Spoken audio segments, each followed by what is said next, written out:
Good morning, everybody. Hopefully sound and video will work all right.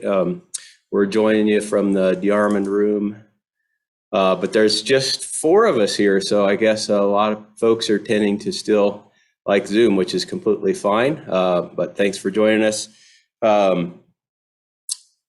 As usual, if you don't mind introducing yourself in chat, and we'll just do a quick round here so you all know who's in the room. And again, this is Ed Keith, County Forester. Boone Zimmerly, Fire Deputy Community Coordinator, Project Wildfire. Lloyd Turner, Eagle Crest HOA. Gary Marshall, Deschutes County Fire District 2. Okay, and we will probably just stick to the chat introductions for the rest of y'all. So I don't have to call down the list, probably take an extra 15 minutes to do so. Thanks for introducing yourself so we can capture that for the notes. Are you hearing us as we went around the room? Everybody able to hear? Yeah, Ed, you sound really nice. Okay, great. Thanks, Robert. Yeah. Perfect. Visual clarity is a little difficult, just so you're aware. It's a little fuzzy visual on you, and Boone's definitely far, but we can make out your shape. Okay. All right. Well, we don't need a close up of either of us, I don't think so. As long as you can hear us, we'll be doing all right. So, okay. Well, we have a presenter here this morning, Cameron Scott from Oregon Department of Forestry. But first, we're going to start out with our regular update from Boone with the Project Wildfire Program update. So he's going to share a screen, I think, and get us started. Yeah, kind of contemplating where to start, but I think I'll start with our Firewise communities. And what I got up on the screen is the way that I've showed this before in the past, but I just kind of wanted to revisit it. This is all of our Firewise communities that we're kind of working on. We get kind of stuck in that realm of waiting on assessment. So you can see from that list right there, there's good 2, 4, 6, 8, 10 folks, or 10 different communities. And these different colors represent basically the different fire districts that they're in. So we kind of track where they're at, but there's also a checklist associated with this. If you're curious, if you're on the call and you're curious of what Firewise communities are in your district, I try to make sure I include everybody on the emails. But if you're curious of who's there, who's stuck, if you want to jump on any of that stuff to help me out with getting people moved through that, let me know after the meeting. Send me an email or whatever. Work together on that. So we just did a couple more assessments here locally, and a couple more here in Virginia, down that road. Several that have showed interest that we haven't set dates, but people that we've talked with as well to move forward. And let me know if maybe you're not getting the emails and you need to, let me know, and I'll make sure that I get you included in that. So, Make sure you're speaking to the microphone, Boone. Oh, yeah, sorry. So we'll make sure that we just make sure you email me, and I'll make sure to include you on all those emails. And especially as we kind of transition from the summer months going into transition from the winter towards the fire season. And we're doing the preparedness months through May. Fire Free is happening. A lot of these communities are putting together their yearly events. So they're looking for guest speakers. I've talked with a few folks from Forest Service, ODF, some of the fire districts. They're always looking for somebody to speak at some of their events. I go and coordinate on all that stuff. So leading from kind of transitioning into the spring, the other thing I wanted to mention was Fire Free is happening. I see the signs are out, so thank you to everybody who's been putting those signs out. I see them all around town, all around the county. I definitely appreciate that, getting the word out. We have been talking about trying to figure out volunteers. I've reached out to several folks about volunteering. If you haven't replied to that email, do reply. I'd love to see what we can figure out with volunteering. There's been several questions, and if you get it, regarding the West Side site. That site is not operating this year. It's been operated by Brooks Resources for several years, but it was kind of an eventuality that we knew that someday we weren't going to be able to use that site.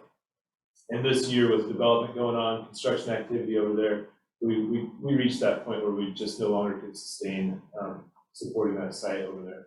So the west side site here in Bend is not operating. If anyone asks, definitely let them know that we knew that it was going to close down. We were able to use it for several years past what we expected to, but not landfill is still operating.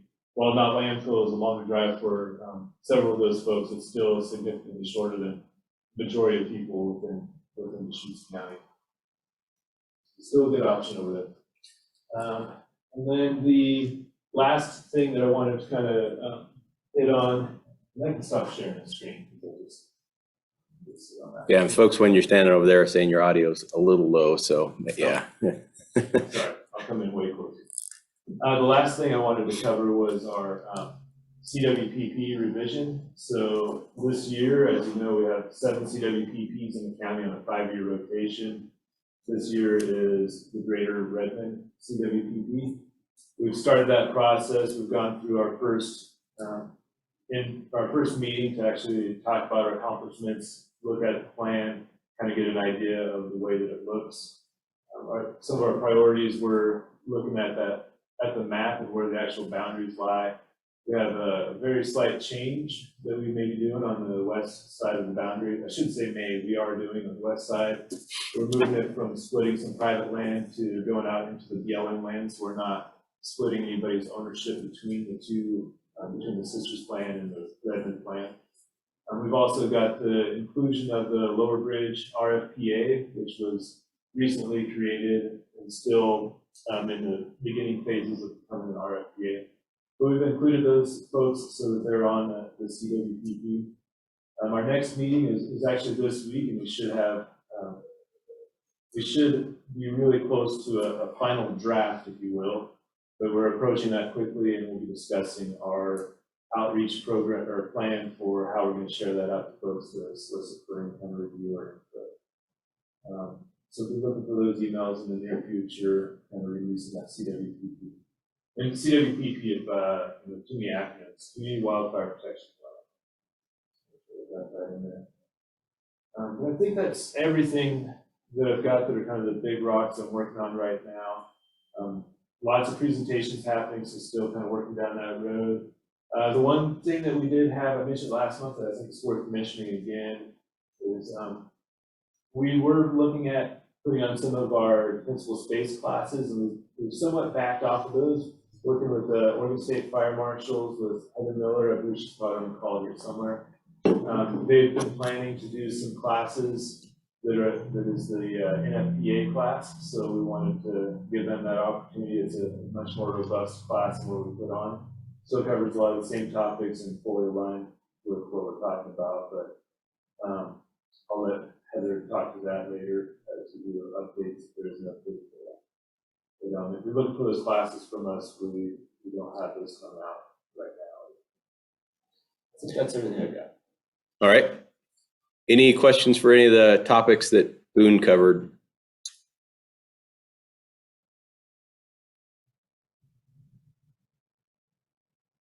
All righty. Okay, we will move into our main topic then. And Cameron Scott is joining us from the Oregon Department of Forestry to talk a little bit about the Federal Forest Restoration Program. Cameron's the Federal Forest Restoration Coordinator for the Central Oregon District of Oregon Department of Forestry, and doesn't just cover Deschutes County, but actually has a reach into multiple national forests. And the Federal Forest Restoration Program is fairly new. It's not brand new anymore to Oregon Department of Forestry, but fairly new. And so people may not be familiar with what all is involved in the Federal Forest Restoration Program. So we thought we'd invite Cameron and learn a little bit more about that program. So Cameron, with that, I'll turn it over. Excellent.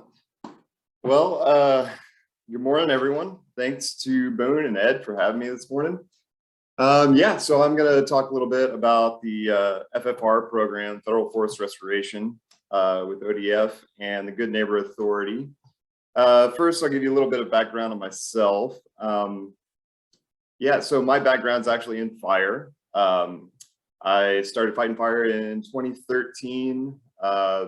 Did a couple seasons with a private contractor, and then after taking a couple seasons off, started with ODF in 2017 as a firefighter out of Sisters. did that up until spring of 2021 when I started working as a forester in the FFR program. And yeah, kind of got that was really my introduction to FFR. I'd been working for ODF for, I guess, 4 years at the time. And I think, the whole time I worked for ODF, I didn't even really know what FFR was. It's kind of kind of a well-kept secret, not intentionally, but yeah, I think we just, because it's a fairly new program, we're still working to get the word out about what it is that we are and that we're doing. So with that, I'm going to go ahead and try to share my screen. Hopefully this slideshow will come up. Give me just 1 second.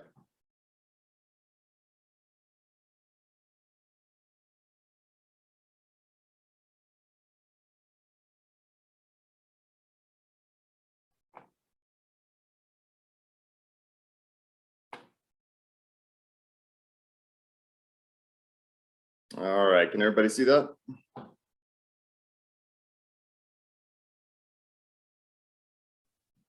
Yep, we can. All right, awesome. Thanks, Robert, Ed. Okay, so yeah, let's see here. Sorry, 1 sec.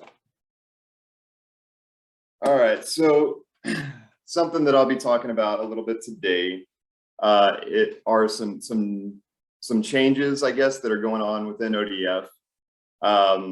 And part of that is a lot of movement that's happening right now with ODF staff. And because of that, I'm actually the acting FFR coordinator. I'm in a detail right now. Ryan Miller is typically the FFR coordinator, and he is in a detail, so I'm covering behind him. So I am actually newly one of the GNA foresters that will be working in the FFR program, and I'll be continuing in this detail until at least June. We'll see what happens from there. So moving right into it. So FFR and GNA are terms that are kind of sometimes used interchangeably, even within our agency sometimes. And so I'm going to talk a little bit about each of them.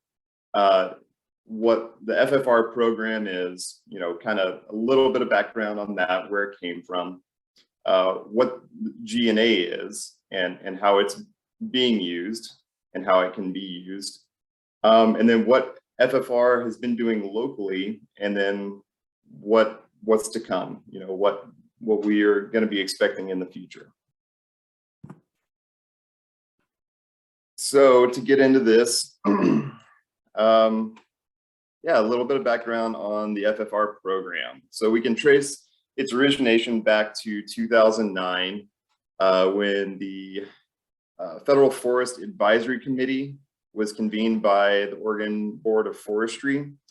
That group recommended that the state invest in a federal forest liaison program, which is now known as the Federal Forest Restoration Program. In 2013, the program was actually initiated by the state legislature with the mission of increasing the pace, scale, and quality of restoration in Oregon's federal forest. In 2014, Congress passed the Good Neighbor Authority and the Farm Bill, which allows the Forest Service and BLM to enter into agreements with states to perform hazardous fuels reduction, insect and disease treatment, and other restoration and watershed improvement projects on federal lands.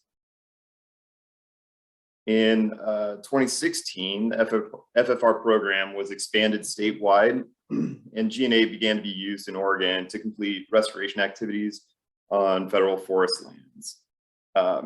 The Master GNA agreement was signed by Governor Brown and the heads of ODF, ODF&W, and Forest Service Region 6. That provided a framework from which activities under GNA occurred on Forest Service lands in Oregon. In 2018, House Bill 4118 was passed in the Oregon legislature and made it a policy of the state to pursue projects under GNA that increase timber harvest volume, contribute to job creation, reduce wildfire risk to all lands, improve wildlife habitat and watershed health, and stimulate local economies. And then finally, in 2021, Senate Bill 762 was passed, and with it came additional personnel for the FFR program. And I'll be talking more about that later on. So FFR program's mission statement is to accelerate the pace, scale, and quality of forest restoration to increase the resilience of Oregon's federal forests in a manner that leverages collaborative efforts and contributes to the long-term vitality of regional economies and rural communities. So something that I should mention is that, you know, when I'll be talking a lot about restoration and resilience, but as we all know, especially in Central Oregon, that, you know, pretty much goes hand in hand with wildfire mitigation. So, you know, looking at this through a lens of you know, hazardous fuels mitigation, it really does just go hand in hand with restoration. So, you know, the FFR program, through our mission and the work that we do, reduces the risks of high severity fire to forest ecosystems and our communities, recovers degraded habitat for fish and wildlife, and also creates employment opportunities in rural communities. So this flow chart I'll be kind of using as a map to discuss kind of each of these things and what they mean. But just as a quick look, you can find this on our FFR website, and I'll drop that link in the comments later. But as you can see, you know, we've got a couple different fund sources, whether that's federal funding that goes into Good Neighbor Authority, or state investments that goes into grants or state personnel. And kind of the on the ground work is what you see at the bottom, as well as some funding opportunities that FFR provides through grants. So we'll talk a little bit about Central Oregon District. As you can see, some of you may already know, COD is pretty vast. It includes 3 units and 2 subunits within the district. We've got Prineville, John Day, and the Dalles units, and Sisters and Fossil subunits. And all of this coincides with 4 national forests. We've got the Deschutes, Ochco, Malheur, and the east zone of the Mount Hood. And these are the forests that I, as the coordinator, interact with. We hold agreements with all 4 of these forests, and yeah, we do GNA work on all 4 of these forests. So I'll get into a little bit about Good Neighbor Authority. So Good Neighbor Authority, GNA, is the actual mechanism that allows the Forest Service to enter into agreements with state forestry agencies and do this, you know, critical management work to keep our forests healthy and productive. One thing to mention here is, you know, GNA is not only for state forestry agencies, it also allows counties and tribal governments to enter into agreements with the Forest Service. As I mentioned earlier, it was first authorized by Congress with the 2014 Farm Bill. The FFR program in Oregon has actually been using Good Neighbor Authority since 2016 to complete restoration activities on federal lands.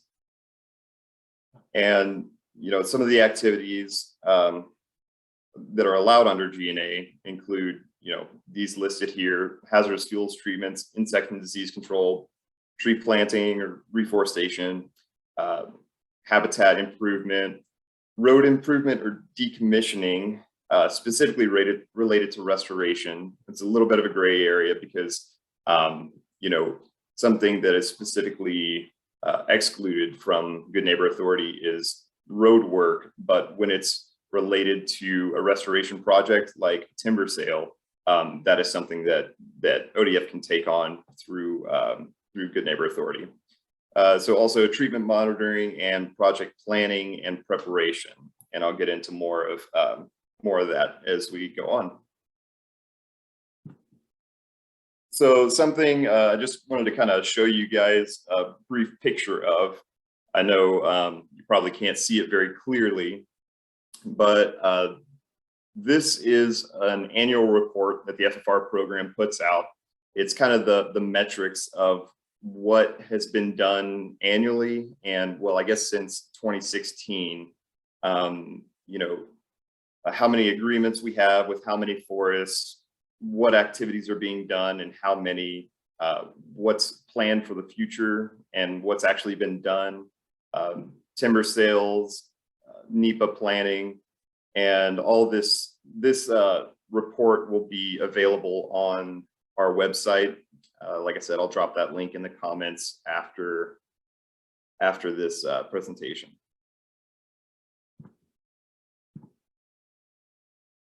So with that, we'll go into some work being done on the ground. And commercial restoration, as it relates to GNA, basically just refers to GNA timber sales. So when a restoration management project has been identified and has commercial value, ODF and the Forest Service collaboratively can pursue a timber sale through Good Neighbor Authority. The contract will be administered and executed by ODF, but the work will be done to Forest Service standards to meet Forest Service objectives. We'll follow the NEPA decision, and a final inspection will be made by Forest Service staff. And then revenue generated from these sales will be held by ODF to be used for future GNA restoration projects on that particular forest. So it's not going to any other projects other than just future GNA work on that particular forest. Just want to make that clear. And I'm going to be covering a lot of different topics. So, I'll pause real quick and see if there are any questions about what I've spoken to so far or about GNA timber sales. Oops, sorry about that.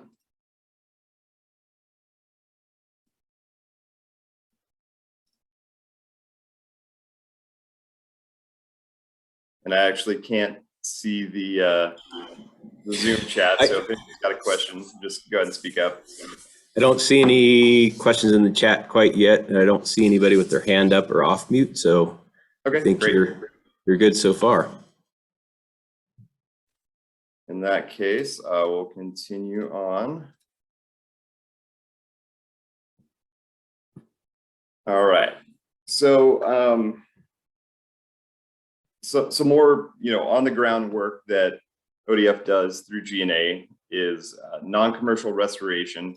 That kind of goes hand in hand with crew work, and really the defining difference there is that non-commercial restoration is kind of a wide umbrella for any restoration work that we're doing that doesn't have a commercial component, and crew work is specifically using ODF staff to do that work. So like I said, can be performed either by ODF crews, which we refer to as crew work, or by contractors.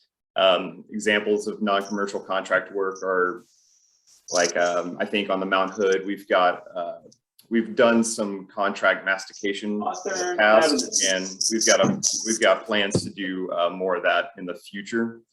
So, small diameter thinning that doesn't have commercial value. If the Forest Service has the funding, but not the capacity, and ODF doesn't have the capacity to take that on, we can just solicit that as a contract and have that done by a third party. So this can include thinning, pile burning, data collection, unit layout, reforestation, or really any of the activities that are authorized under GNA. And this can be funded by GNA timber sale revenue, Forest Service appropriated funds, or ODF crew dollars. And I'll talk a little bit more about that. These are kind of the three fund sources that the FFR program uses. The Forest Service could have funding for a project and not have the capacity to take it on, whether that's a timber sale, thinning units, not commercial thinning units, or NEPA work. And they, we can have that conversation between ODF and the Forest Service and take that project on through the Good Neighbor Authority. Like I said, GNA timber sale revenue can also fund any of these projects. And, ODF also contributes funding to this through, the funding for our crews, just getting them out there doing the work on the ground.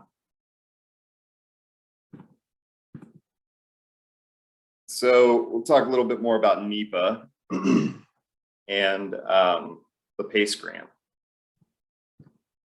So as most of you know, before any work can be done on federal lands, NEPA surveys must be conducted. And this can be done through either an environmental impacts survey, I think, which is kind of the most in-depth and labor intensive, I'll say, way of satisfying NEPA. It could also be done through an environmental assessment, which is kind of the middle ground, or a categorical exclusion, which I'll see if I can paraphrase what I know about categorical exclusions, or CEs. And that's, when a particular activity has been identified by the federal government as having no significant impact to the environment. It's kind of the most expedited way to satisfy NEPA requirements. And it still does require surveys on, heritage surveys, botany, a number of different surveys that, we actually have to either have a contractor or the Forest Service themselves have to go out and look at before work can be conducted. But we'll talk more about doing doing CEs. So PACE grants are funded by the FFR program and administered by FFR. These grants go to our federal partners, whether that's the Forest Service or BLM, and the idea is to assist with NEPA planning. The purpose is to address and alleviate bottlenecks in the planning process. And you'll see as I move on, it'll become pretty clear what some of the bottlenecks are. This work is typically done by contractors, third-party contractors that ODF solicits and administers these contracts. So going back to our COD map, I think most of the state's grants are done on a biennial cycle. So our current biennium is the 2021 to 23. And this cycle, we just awarded grants, I think it was just a couple months ago. And this year, the Malheur received 2 PACE grants, one for heritage surveys and one for a contract CE. The Ochco received a PACE grant for heritage surveys, and the Deschutes received 3 for heritage surveys. And so that's just in Central Oregon District, but I can tell you across the state, there were a lot of grant proposals for heritage surveys. So kind of start to see a pattern there and start to see where those bottlenecks are. So talk a little bit about forest collaboratives here. if any of you aren't aware, forest collaboratives are really important groups, and I'll talk a little bit about what they are and how FFR engages with them and supports them. So collaborative groups are made up of representatives, diverse representatives from agencies, special interest groups, local government, members of the public, probably even more that I didn't mention here. Each collaborative has its own rules and guiding principles and typically require diverse representation on their executive or steering committee. The purpose of these collaboratives is to work collaboratively together to come to consensus on what we call zones of agreement in order to be able to speak to topics with a unified voice. And they use that voice to engage with their local Forest Service representatives in order to respond to proposed projects, to comment on planned projects, and to make recommendations to the Forest Service on proposed actions. So collaboratives are a proactive approach. I'll just read this, and then a proactive approach to community and interest group involvement in Forest Service plans and actions. The idea is that early engagement in projects can avoid litigation in later stages. And kind of the way I like to think about this is, related to forest restoration, fighting a wildfire is a reactive position, but, going and doing forest restoration, wildfire mitigation is the proactive action of that. And similar, fighting litigation in a courtroom is a reaction, whereas involvement, engagement with these collaboratives is kind of the proactive approach to that. And so because collaboratives are vital to the implementation of restoration work on federal lands, FFR is invested in their success in a number of ways, such as regular engagement and funding opportunities. So if any of you, and I know some of you are on or in some of these collaborative groups, I'm sure you've seen me around in these groups as an agency representative. We're there to support these groups and make sure that they are successful. And we also do that through some funding opportunities, which I'll get into in just a second. So for Central Oregon District, we engage with 6 different collaboratives. There's 2 on the Mount Hood, 1 on the Deschutes, 1 on the Ochoco, and 2 on the Mount here. And so some of these funding opportunities, we'll talk about a couple grant programs that the FFR program funds. The first of which is collaborative capacity grants. So the goal of this grant program is to increase the number, acreage, and complexity of collaboratively planned restoration projects on federal lands. The focus here is on strengthening these collaborative organizations and advancing these zones of agreement that I was talking about earlier. The first priority of this grant program is to invest in collaborative governance projects. That way we can ensure that these collaborative organizations are robust and can effectively develop agreements in order to be functioning and successful. The second priority here is the development and expansion of these ZOAs. This work, I want to read this sentence because it's really important. This work has reduced conflict around forest management and allowed active restoration on tens of thousands of acres of federal forest just in Oregon. And while this grant program is funded by the FFR program, it's actually administered by OWEB. So specific to this grant in this last biennium, this last grant cycle, 4 of our 6 local collaboratives here within Central Oregon District received these collaborative capacity grants.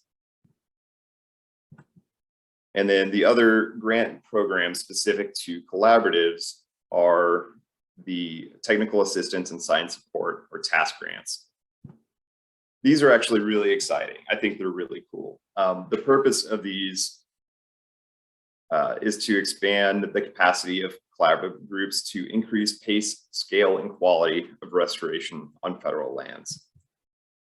These fund partnership projects between collaborative and what we call external technical assistance providers or science support providers to facilitate new learning for collaboratives. I really like this grant program because it allows these collaborative groups to be innovative and ask interesting questions. And this grant can fund these studies that, that really are important to the work that we do.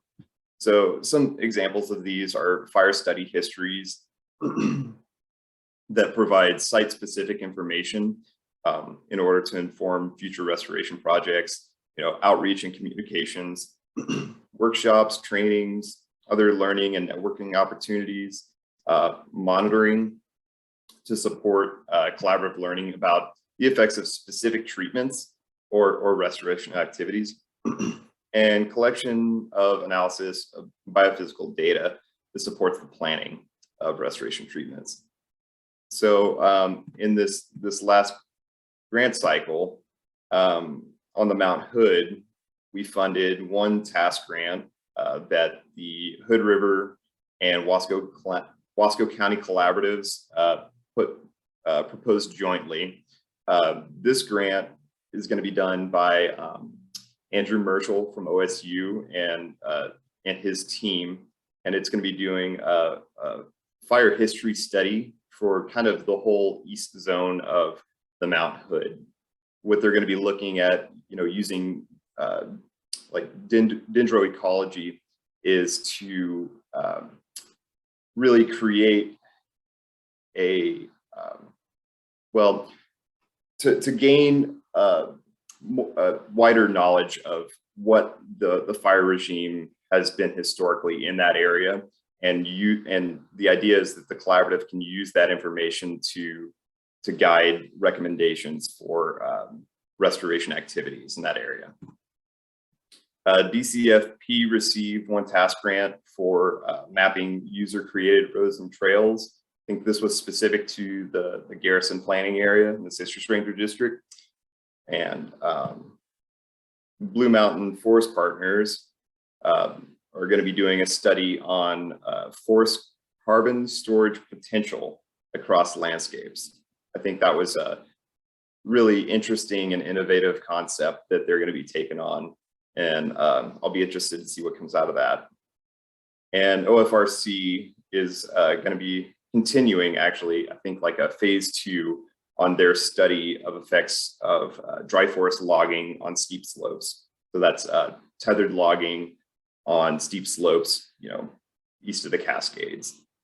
And, the potential there is that based on what comes out of that study, that could potentially open up numerous acres to commercial treatments that have been limited in the past on steep slopes. So I've been talking a lot generally about what FFR is, what GNA is, kind of big picture scale. So I'll get into a little bit about what has been done here locally in Central Oregon. In the past, GNA has been utilized on the Deschutes and Ochoco, for one, to provide shoulder season work for firefighters that are doing restoration work. A couple examples of this are timber stand improvement through forest thinning around La Pine. Crews have done some pile burning outside Sisters, as well as some unit layout and data collection on non-commercial thinning units on the Ochoco. Just in the last, probably year and a half or so, we've started to take on some GNA timber sales on the Deschutes. So in the Crescent Ranger District, we're doing a couple, one in Abbey. The one timber sale just sold last year and it's currently active. Abbey, we're expecting to sell this year. And the Leo deck sale was actually, I believe, our first GNA timber sale. And, you know, that was just an example of, I believe these decks were created from a contingency line for the Lion's Head fire. And, you know, as the crews were going out and the contractors were going out and building this contingency line, you know, material with commercial value was identified and was decked along the 12 road outside of Sisters. And, you know, as I understand, the Forest Service didn't have the capacity to take on this deck sale. And so, you know, through conversations with ODF, we identified that as a good GNA sale and took that on as our first one that was completed in 2021. So looking into the future, again, I said one is currently active. Abbey will sell this year, and Flyman on the Citrus Ranger District is a relatively small timber sale, but I think we're expecting that one to sell in summer or early fall, late summer, I think.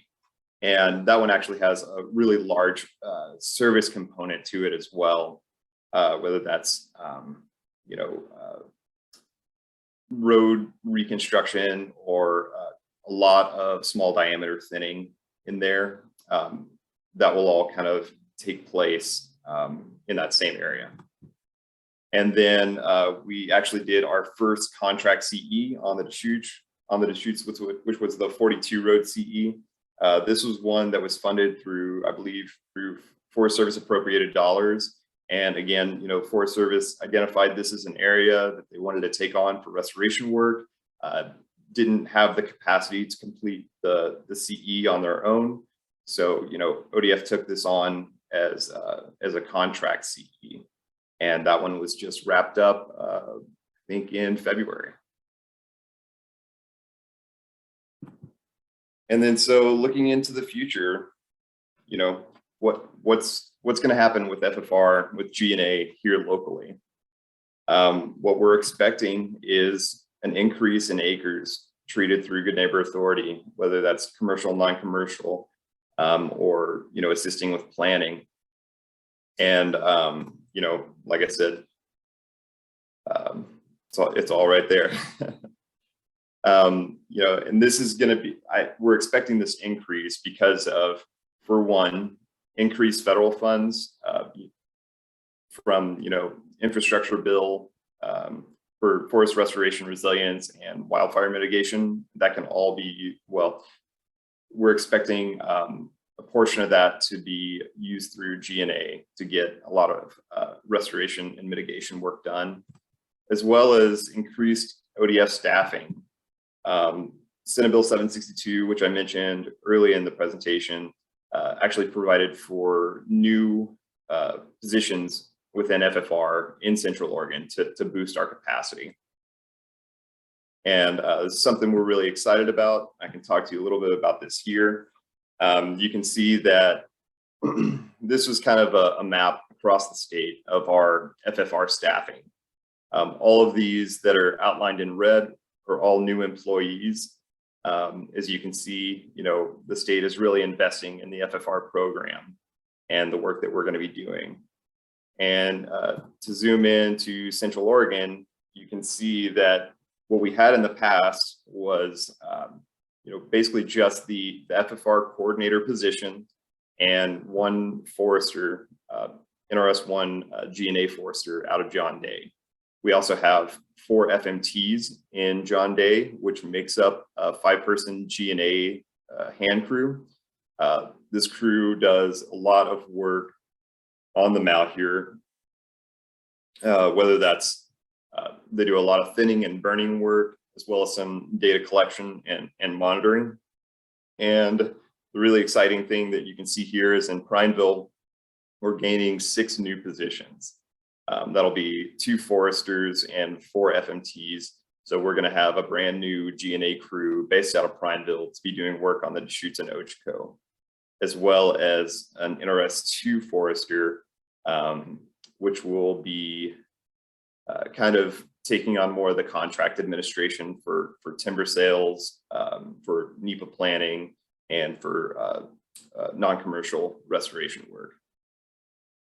And you know, these crews were actually given to us by the legislature, coming to us, you know, totally state funded. So I know our federal partners are really excited to hear about that we can be putting people on the ground doing restoration work on federal lands and having the state pay for them. So it's just a really exciting time to be to be having this partnership between the Forest Service and ODF. So that's kind of the presentation I have here. I'll drop this link in the chat box so you all can go check out our FFR website. Again, that GNA outcome reporting tool is on there. I think we just uploaded our 2022 version, which is going to be everything from 2016 through 2021. And yeah, I'll go ahead and stop sharing and see if any folks have questions.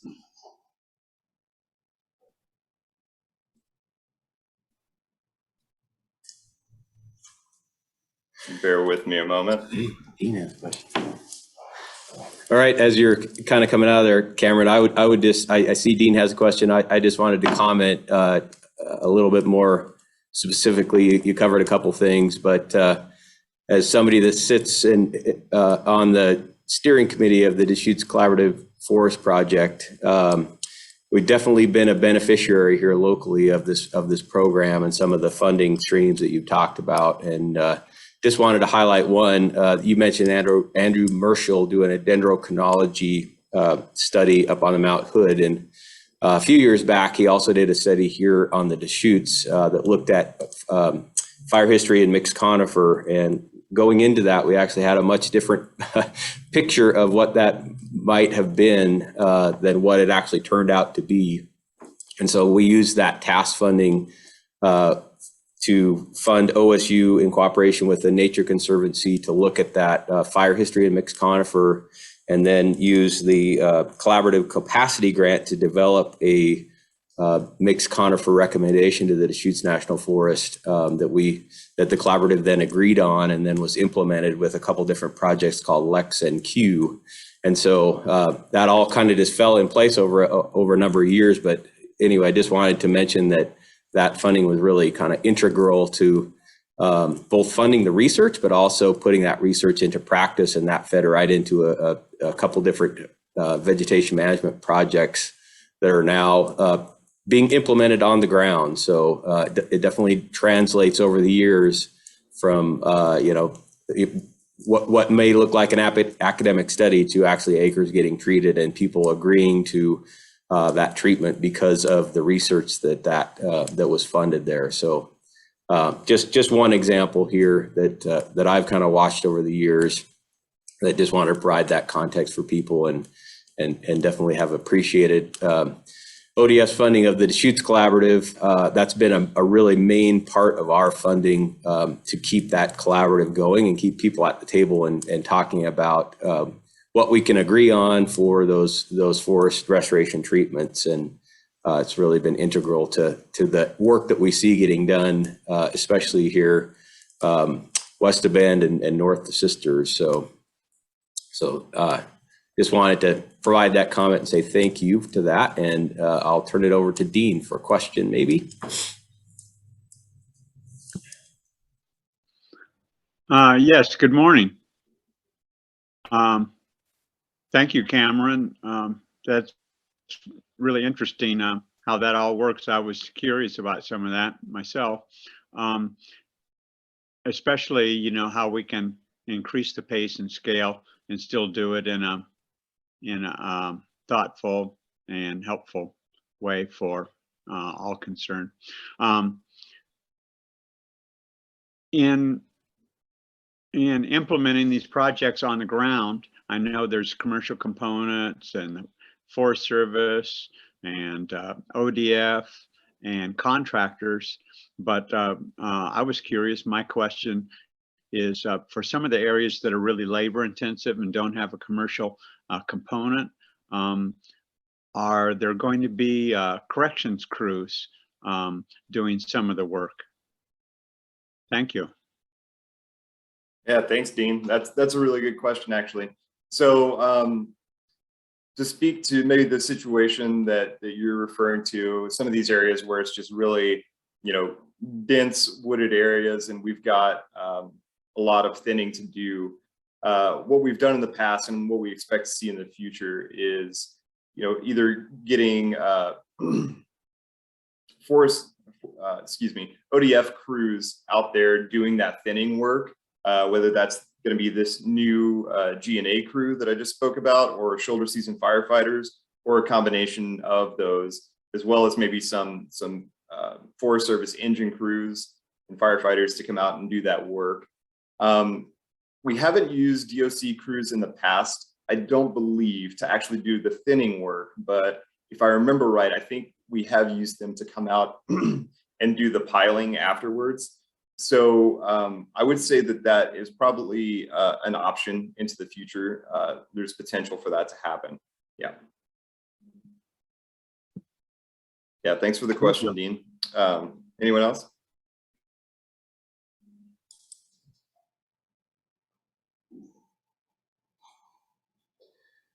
Cameron, I'd be interested, you alluded to this a little bit, but more along the lines of Senate Bill 360 and how that's added some capacity. But here in just the last week, the USDA's announced priority landscapes for their 10-year wildfire strategy. And one of those happens to be the Deschutes National Forest. That's actually the funded landscape in Oregon, slated to receive $43.1 million. So just interested in, has there been conversations yet on how some of that might translate into ODF helping with additional NEPA or funded projects? Probably still too early to tell, but definitely excited to see that funding, being planned for, but also know that there's not $43 million of projects through the NEPA process and necessarily ready for funding. And of course, that's not all coming in one year, but just curious if there's any kind of talk yet on what ODF's involvement in making sure those dollars hit the ground effectively, either through NEPA or crew work or combination thereof. Yeah, absolutely. That's a great point, Ed. And we're really excited to see the federal investment in our local area here as well. Absolutely, we were having these conversations before these decisions were actually announced, because we knew that there was potential for funding to be coming down the pipe. So, we've been having early discussions with the folks on the Deschutes, and continuing those conversations in the future. We're looking at modifying our current agreement with the Deschutes to include potential for a lot more service work to get done. With this new GNA crew that we've got, we're expecting to be doing a lot of work on the Deschutes as well as the OJCO. But some of that funding that's coming from the federal government, absolutely, we're planning to put that to work on utilizing shoulder season firefighters to do thinning and other restoration work, as well as potentially looking at additional timber sales and seeing how we can put those dollars to work through contract NEPA. Yep, all of that absolutely is on the table. Boyd's got a question here in the room. How does BLM fit into this program? Yeah, good question. I'd say that here locally, we haven't historically had agreements and been doing GNA work with the Prineville District BLM. On the west side of Oregon, the BLM districts are really a lot more active within Good Neighbor Authority. But I would say that, there's definitely potential for GNA work to be done on BLM lands. We're just going to have some conversations with the folks at BLM and see if that's something that they're interested in.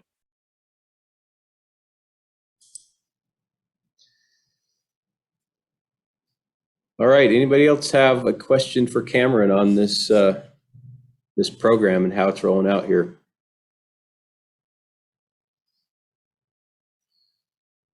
Well, Cameron, you might get off the hook easy. Not a ton of questions, but thanks for joining us this morning. I think it's like you said, it's not necessarily a secret program, but hasn't been exposed as much as like the fire protection program or some of the other programs that ODF has. And so just wanted to give you a chance to kind of highlight that. I definitely see that it's going to be much more prominent as we move forward in this this era of both state and federal funding on focusing on the wildfire issues that we continue to face. So thanks for joining us. And I guess we'll transition over to our roundtable updates. And I've got a couple to start us off, and then I'll go ahead and just call for any other updates, but wanted to share a couple updates with y'all.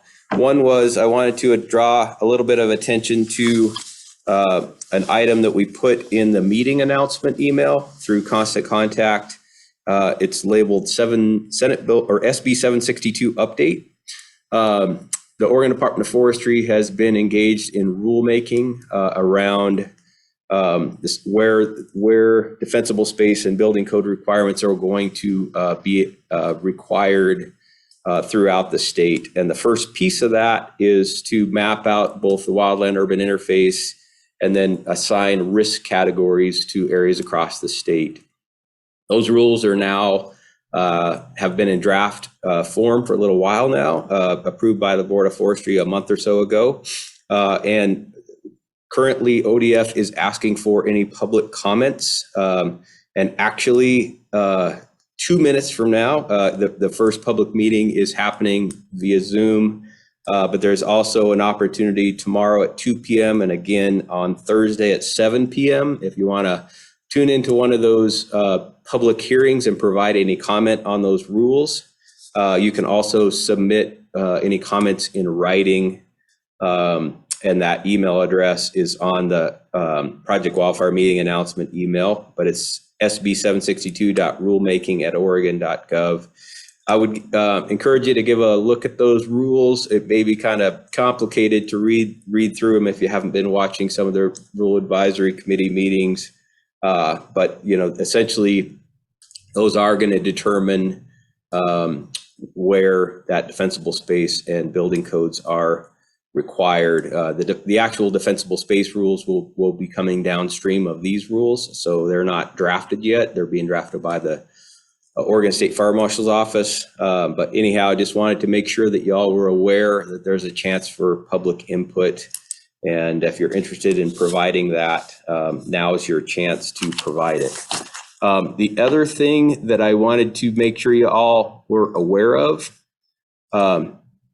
was the Board of Forestry, which is the board that oversees the Oregon Department of Forestry, is hosting its first in-person meeting since the beginning of the pandemic here in Bend, actually, next week. And that their board meeting is on Wednesday, and then they're going to be taking a tour on Thursday, and those are open to the public. I believe you could just set in on the meeting if you're interested. And then the tour, my understanding is that it's going to be focused on the areas west of Bend. So I think it's going to start off in Tethero and then go to Phil's Trailhead and then out to the Bull Springs Tree Farm. Generally, I haven't seen the exact agenda for where those stops are. But there's more information on the web if you want to find out about that or participate in either the meeting or the tour. And I'm just posting the link to that meeting. That takes you to the general meetings page for the Board of Forestry, the meeting, the link I just posted. And then of course you'll want to go to the April 27th, 28th meeting for the agenda and details on that. So just wanted to be sure that you're aware of those couple opportunities. And with that, I will call for any updates y'all might have. And I'll probably just start with any folks in the room and then kind of go down the list from there. So Gary, do you have anything? No updates? No updates from Boyd? Okay. Who else on the call might have an update to share? I can start calling on people, but we'll give you a chance. David? Good morning, from David Mormon with the American Red Cross. I think I maybe mentioned this last month, but our Red Cross volunteers are continuing our home fire safety campaign. They're actually out this week canvassing in Sisters in a couple of neighborhoods that have been identified by the fire district, and they will be following that up with smoke detector installations and home fire safety consultations with homeowners this coming Saturday. And then in May, the week of May 16th, we'll be doing something similar in Bend, canvassing earlier in the week. And then a group of volunteers will be working with homeowners, installing smoke detectors and working on home fire safety discussions with them, education on the 21st. So just wanted to pass that on to folks.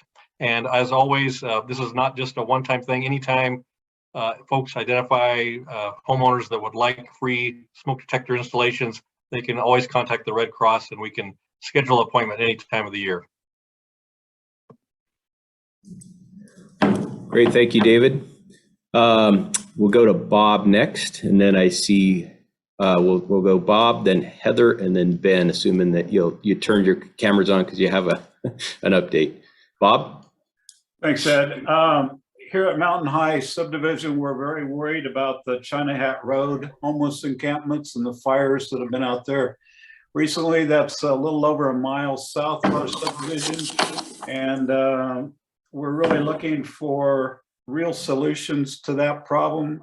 Gets a lot of lip service, but we're not seeing much as far as real plans to change that situation. That's very bothersome. Also compounding that is the fact that we're going to run out of irrigation water for this whole subdivision about July 1st. And all our grassy areas are going to be turning brown, and what we've always counted as a buffer against wildfire in this subdivision were all the grassy areas, so that could be a problem. But we are, on a positive note, we're very excited about the fire-free events we have coming up, and the using the grant money from the county. Thank you again, county, for that. One unique thing we're looking at this year is May 7th is actually the National Firewise Fuels Mitigation and Defensible Space Day for the nation. So all the Firewise communities are supposed to do something on Saturday, May the 7th, and we're planning to have a hot dog lunch at our community gazebo and inform and educate homeowners on defensible space. Thank you. Thank you, Bob. Heather Miller, Oregon State Fire Marshal. Good morning, everyone. So just wanted to provide some updates on things that we've got going on. Boone has been so kind to continue to promote our assessing structure ignition potential classes that we want to hold in the region. We're looking to hold 2 in the near future, just working on trying to make arrangements for location on that and get those set up. If you guys are interested in taking that 2-day class, it is going to be free to the students. And our goal is really to focus on our fire agencies, the structure and wildland side, local emergency managers, even government officials, and those who are interested in just doing home assessments and that sort of thing. If you want to shoot me an email and let me know of your interest for those, so when we get those booked, I can let you know immediately, then feel free to do that. I'll drop my email in the chat there for you. But we're trying to get those set up and certainly want to get the word out as soon as possible on that. So thanks again, Boone, for promoting those. Our office is also offering webinars now, and we did a home ignition zone webinar last month. We had over 270 people register for that, so it seems like statewide folks are hungry to learn more about home ignition zone strategies, and so that's pretty exciting for us. We're recording those webinars, and so they're available for viewing whenever. people want to do that. We've got one coming up this Thursday at noon. We're hosting Jenna Trentadue with Firewise, with the Firewise program with ODF, and she's just going to talk more about the program overall and even seasonal outlooks and all that goes into that. And so we're going to continue those webinars. May is Wildfire Awareness Month, and so we're looking to actually hold a webinar each week during Wildfire Awareness Month. And as we get those solidified with dates and times, we'll get that information out. And the last thing I have is that our office has been offering a defensible space incentive grants for schools and hospitals, $1,000 per building, up to $5,000 per district. We've gotten a decent return on those, but there's certainly a lot more that could be coming in from Central Oregon.